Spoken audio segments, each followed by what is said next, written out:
What's going on with ARM? ARM stock keeps going up and up and up, and even on Tuesday it went up another 2 to 3%. What has been going on with that company? What has been going on with that stock? All of that will be discussed in this video. So let's first start with the state of the stock. It's up 2.87% on Tuesday, up another 0.13% after hours. So one share will cost you $144, has a market cap of close to $150 billion. Year to date, it's up 91.52%. In the last 3 months, it's up 13.56%. Now it becomes extremely interesting now because we've seen this price already before. So maybe we're nearing a double top, remains to be seen. That will be for later in this video. But if you look at price to earnings, EV to EBITDA, price to sales, all in the next 12 months, it is of course now much more expensive than its, well, in this case, just 1 year mean.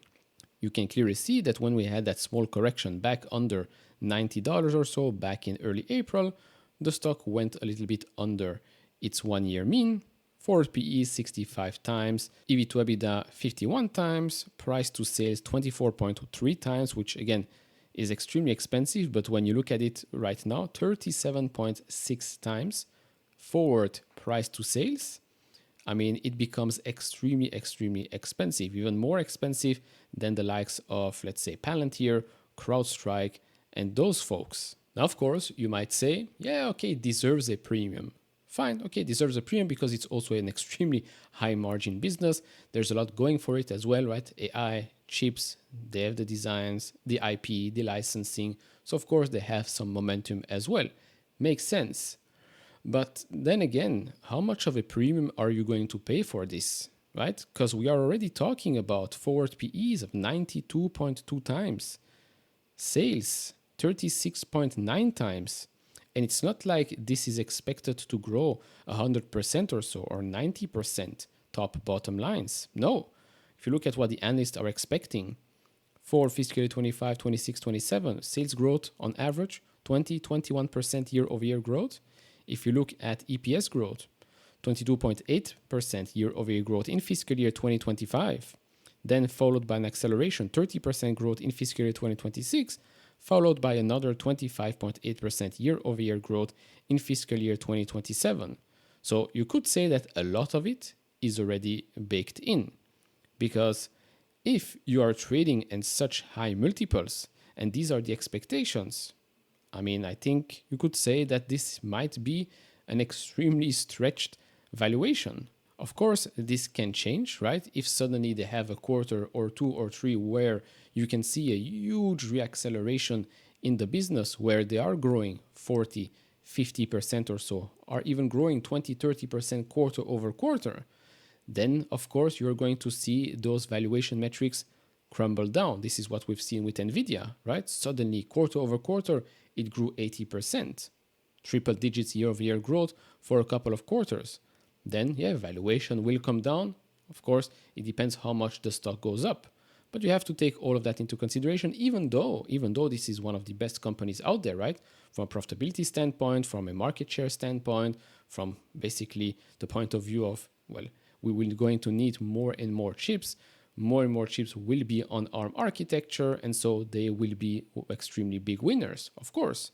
But as an investor, you do have to look at what's my upside. What's my upside when I'm buying at this price, and what's my upside when I'm buying at that price, right? It's not just for ARM, it's for every other company in the market.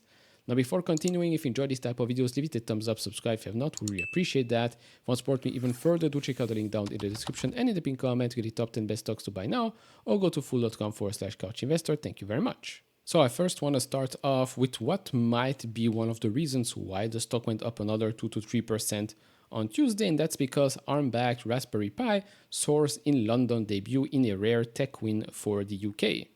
British computing firm Raspberry Pi priced its IPO on the London Stock Exchange on Tuesday at £2.8 per share, valuing it at £541.6 million or $690 million. The company's shares gained nearly 40% in early trading before paring gains.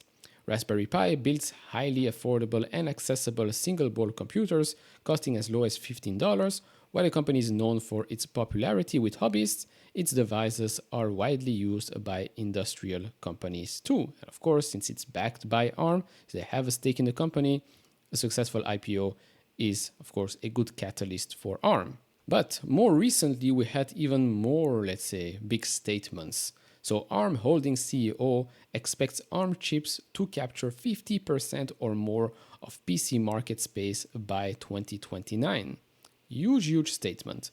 So with ARM now staking itself in the PC landscape thanks to Qualcomm and Microsoft, ARM Holdings CEO René Haas has made an incredible statement regarding future market share. By 2029, he expects more than 50% of Windows PC users to run ARM-based chips instead of x86 processors.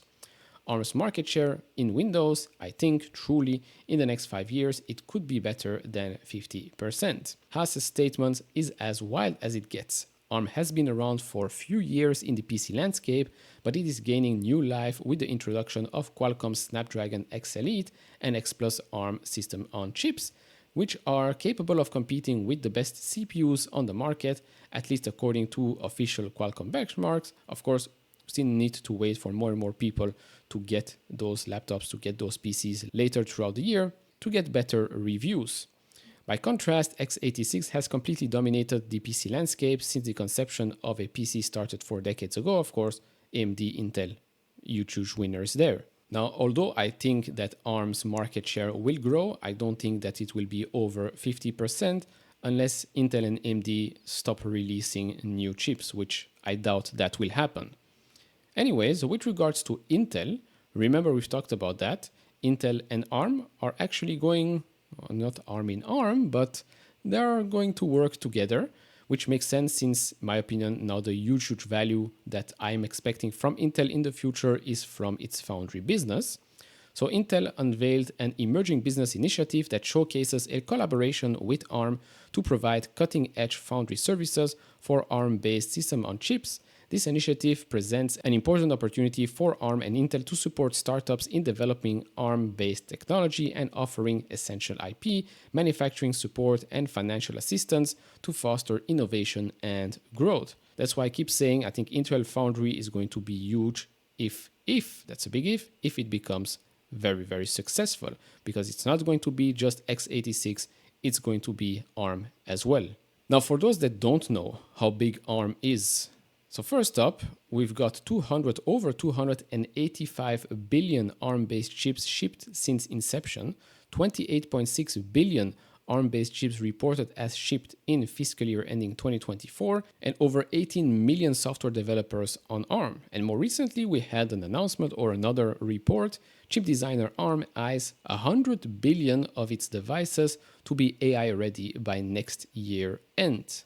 So big goals by ARM, which of course, if they achieve that, you can expect reacceleration in revenues. If we look at royalty revenue, ARM is gaining share. If they compare, the blue one is ARM, the orange one is x86, and the yellowish is the others. If you look at back in 2014, that 39%, then 2020, 42%, and now you're seeing a huge acceleration, 51% in 2023.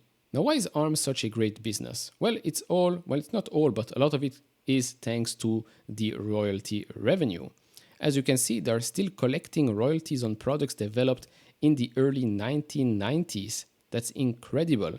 So just because you're coming up with new technologies does not mean that it will cannibalize other parts of the business. No, as you can clearly see on the screen, things that were developed 30 plus years ago are still generating revenue for the company. This is also something we've discussed with TSMC, with the foundry business. When you look at 16 nanometers and above, they're still collecting on those.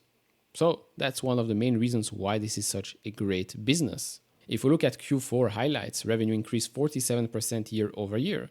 License and other revenue up 60% year over year. Royalty revenue up 37% year over year. If you look at non-GAAP operating income, came in at $391 million with 42.1% non-GAAP operating margin. I believe gross margin is above 90%. $907 million trailing 12 months free cash flow, that was up 50% year over year, and 7 billion chips reported as shipped for the quarter. And then if you look at guidance, currently they expect Q1 revenue to come between $875 and $925 million. Fiscal year 2025 revenue to be between $3.8 and $4.1 billion. Now, here as well, maybe they will exceed that because currently $150 billion market cap, you're only going to generate around what? $4 billion in revenue in 1 year? Does that make any sense? Obviously not. And so right now, if we look at the graph, you can see that we have made our way back to the same place we were back in March, those $145, $150 areas. We had that huge correction, right? Going from 150 all the way back down to around $90, $85 or so. A lot of people were laughing at me when I said, I'm not touching this because it's overvalued. Yes, it went up for a couple of weeks, even more. But then, of course, big correction. I don't think they were laughing anymore. But the huge rebound now means that either we have to go higher, otherwise it's a double top, plus RSI is not even as high as before, so definitely less buyers right now than before, just basing myself here on this chart. And so we've seen what happens in these scenarios. Double top, RSI is not as high as before.